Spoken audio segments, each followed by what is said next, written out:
Well, one of the features today is the Whispering Angel Oak Tree Stakes, £80,000 race. Very well contested as well, 16 runners as things stand. Perhaps that's because the trainers are set to get a complimentary bottle of Whispering Angel if they want at the Whispering Angel bar for having a runner in the race. A beautiful split level bar, lovely sight of the parade ring and winners enclosure. And I'm very happy to be here with, well, you know who, Neil Phillips, the wine tipster, and also the UK ambassador for Chateau d'Esclans, who are the producer of Whispering Angel. That's Kelly Stevenson. Hello, how are you? Kelly, first of all, welcome back to Goodwood. What a lovely day. Thank you. It's a fantastic day. The sun is shining and it's brilliant to be back. And you're holding a glass of Whispering Angel. We do, I know, have two different varieties to try, Neil, but Whispering Angel, I think now synonymous with Goodwood. Everyone knows about this bar, and when the sun's shining, it's a lovely place to be. It's absolutely fantastic to be here, Tom. What a setting we've got here, right by the parade ring. Very, very exciting. Everybody knows about Whispering Angel. They've done an absolutely fantastic job. They produce beautiful wines, and we love top quality Provence rosé, don't we? And that's the thing. We do, and I tell you what, we love these as well. Yeah, exactly. Really brought out the big dogs for us. We're here. looking after so Tom. just this is a 9 litre bottle. Is this a Nebuchadnezzar? Is that right, or is that a right? Salmanazza. Oh, it's a Salmanazza, 9 litres, yes. So what is a Nebuchadnezzar higher or lower? Nebuchadnezzar is 12 litres. Okay, yes, right. so slightly higher. Okay, and then you've got the Methuselah, which is a 6 litre, which we've got a few which of are over there. behind behind the bar. I mean, this is I can't even imagine how you'd open this. And these aren't on public sale. I know that much, right? Not today. No, I was going to say. So we've got the Rock Angel, which I'm not familiar with, and the Whispering Angel, which I think I and most people are familiar with. So first of all, can we, Kelly, Neil, try a bit of the Whispering Angel? So perhaps you, Kelly, can take me through this. Yeah, sure I'm thing. getting So a good smell. this is the 2021 vintage of Whispering Angel. On the nose, you get beautiful pink fruits, so ripe raspberry, strawberry, and this vintage has a lovely note of pomegranate. So you get that really sort of zesty juiciness, and then very, very smooth when you take it on the palate, and a lovely smooth, fresh fruit finish. So you say that so this vintage is ever so slightly different to previous vintages, would you say? There are slightly different tones in there.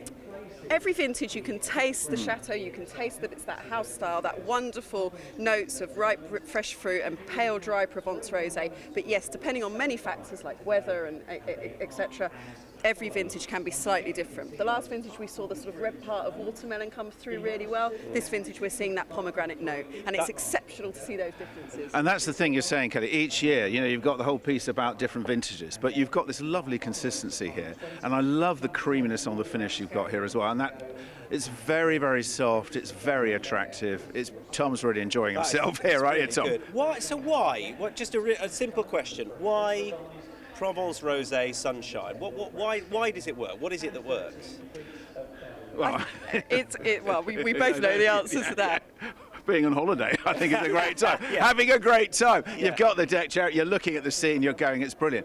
But I think the thing that's happened as well, which is interesting, is what's happening with Whispering Angel as well, is really having top-class Provence rosés. And I think that has been the difference and the change. And the fact is, we're here at Goodwood enjoying the Whispering Angel rosé, but all the year round we like to drink rosé now. That's the other thing. Yeah, and there's an important racing connection here. It's not just the fact that Whispering Angel lending their support to the Oak Tree Stakes, but in 1978, the winner of the race was owned by Guy Sangster's father. Guy Sangster's, who's the PR director of the producers of Whispering Angel. So there really is a real racing connection here. And J. Zero was the winner of that race, Tom. I know my stuff, you know.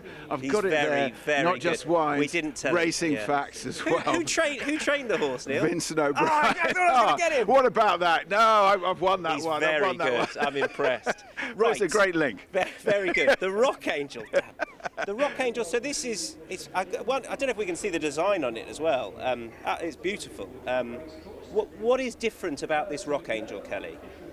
Rock Angel is sort of like the big sister to Whispering Angel. So Rock Angel is slightly more complex. On the back of the bottle, we say, you've heard the whisper, now it's time to rock. So Mr. Lachine, who produces these wonderful wines, really wanted something that becomes a bit more of an evening wine, becomes a bit more of that sort of darkness coming through. But in the grape profile, it's very different. So on the nose, you'll get that lovely pink fruit still, so raspberry and strawberry, but the raspberry is slightly more coulis style, so it's slightly more zesty, and you also get a different cluster of fruit, which is lemon lemon and lime. So you get this little bit of lemon, so citrus fruit as well as those lovely red fruit berries. So all of those extra fruit profiles show complexity.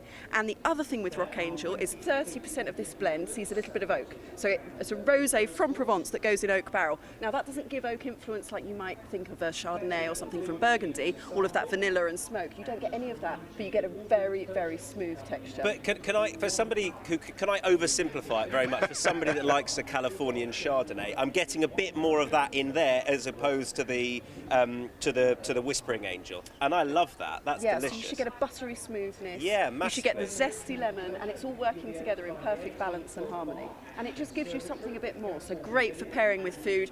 Rock and oysters, absolutely superb, but equally a nice sort of hot meal, hot starter. Given how much I'm enjoying that, the next important, is it more expensive than the Whispering Angel? It's slightly more expensive because of the complexity and the fact that it takes longer to age and to release. So it's slightly higher price point, but not exceptional.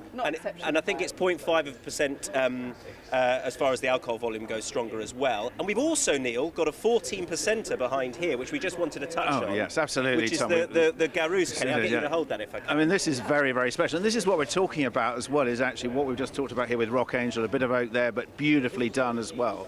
And the whole development with Provence rosés, isn't it, Kelly, here, really, with this Garous. Just have a look at that. A beautifully iced bottle. You can see the design there.